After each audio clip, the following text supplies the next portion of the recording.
So we're going to go both ways. Let's write down both forms so we know what we're going for. Standard is y equals ax squared plus bx plus c. And vertex form is y equals a times x minus h squared plus k. So the first direction we're going to go, I'm going to do like part A, we're going to go vertex to standard.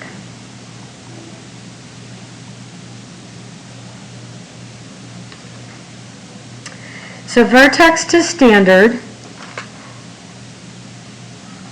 the strategy here is we're just going to multiply it out. And once you do that, you can combine like terms.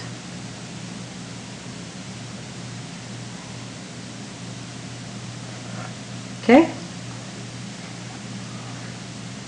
So we're going to start with this function. In vertex form, it's going to be x plus 3 quantity minus squared minus 4. That's the one we're going to start with. So as you know, anything's, when something is squared, you multiply it times itself. Right? So we're going to write it out. It's going to be f of x equals x plus 3 times x plus 3.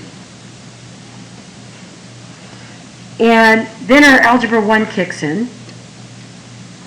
And we are going to multiply them using our FOIL method. So we recall that the first two, x times x, gives us an x squared. Our outside terms is 3 and x, so that's a 3x. Our inside terms is 3 times x, we get another 3x.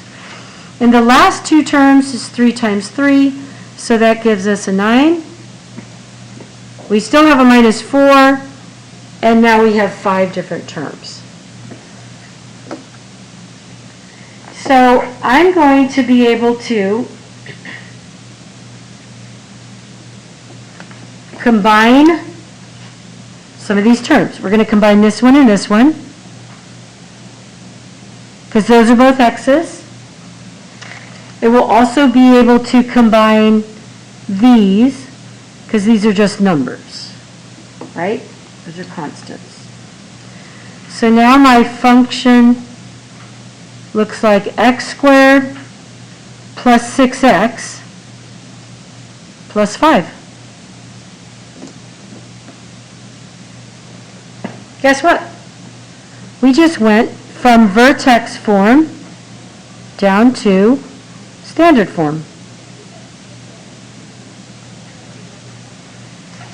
Not too bad, right?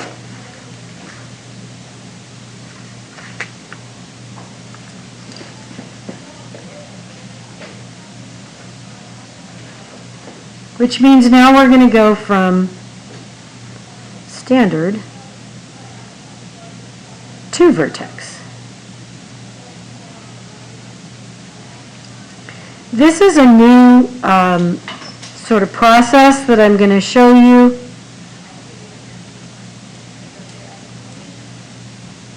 If you did learn it in Algebra 1, it may have been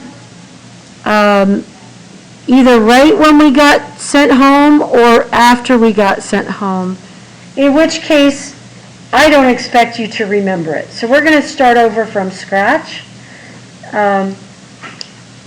Whether you got it in Algebra 1 or not is not going to matter. We're just starting all over. So this is called completing the square. And we're going to start with our standard form here. X squared plus 6x plus 5. Just like we had there. Okay? And the first thing I'm going to do is I'm going to make a space to create this thing I call the square. I'm going to put an arrow right between the 6x and the 5 right here. And I'm going to make a space. just so you know what I'm doing before I do the next line. So now f of x is going to be x squared plus 6x, and I'm going to move my plus 5 over here. I want to create this space so that I can make what's called a perfect square trinomial. And a perfect square trinomial, just so I know where it is, I'm going to put parentheses around it. This is going to be my trinomial. A perfect square trinomial will factor into two binomials that are the same. Okay? It'll factor into two binomials that are the same. But I can like force it to be that way by doing this method. So what I'm going to do is I'm going to take this number right here that's in front of the x. That's your b, right? We've got a, b, and c in standard form. You're going to take half of b. So half of 6 is 3, right? You're going to square 3. So what's 3 times 3? 9, right? We're going to add 9 right here. In fact, I'm going to put 3 squared just so you remember where that number came from. And believe it or not, this is now a perfect square trinomial. However, I can't just throw numbers in there willy-nilly because I feel like throwing in numbers. So what I can do is I can add the equivalent of 0, meaning if I add 9, I also need to subtract 9. Because if you add and subtract the same thing, you haven't changed the value, right? So, but I don't add it there. I'm going to add it over here. So we added 9 here. We're going to subtract 9 here.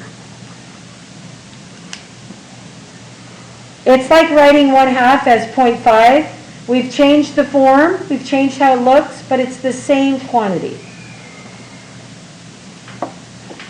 And now I'm going to rewrite it. But before I do that, let's just write down what we did.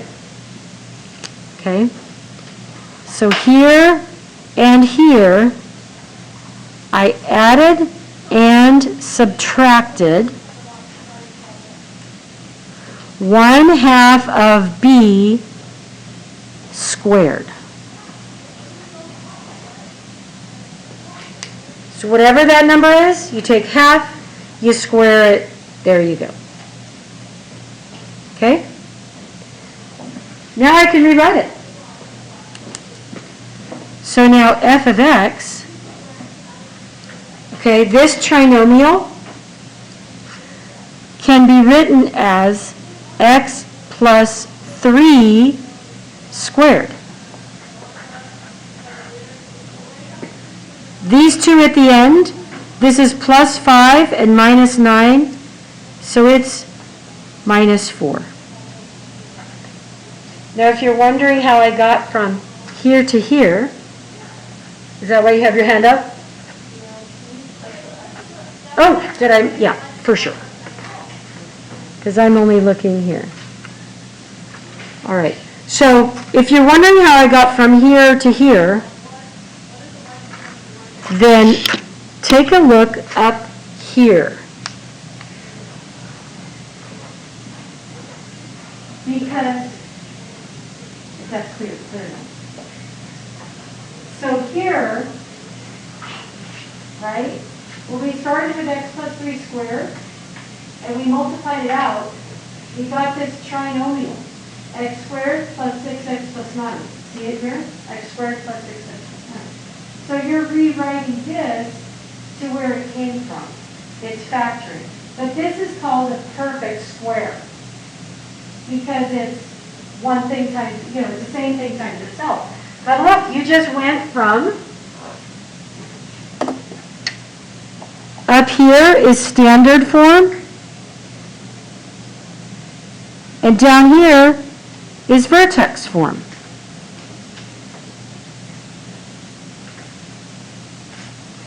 And all you did was rewrite it.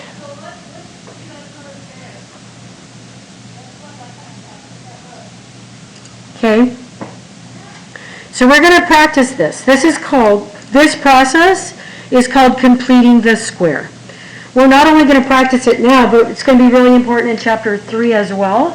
So I want to make sure that everybody gets it really well.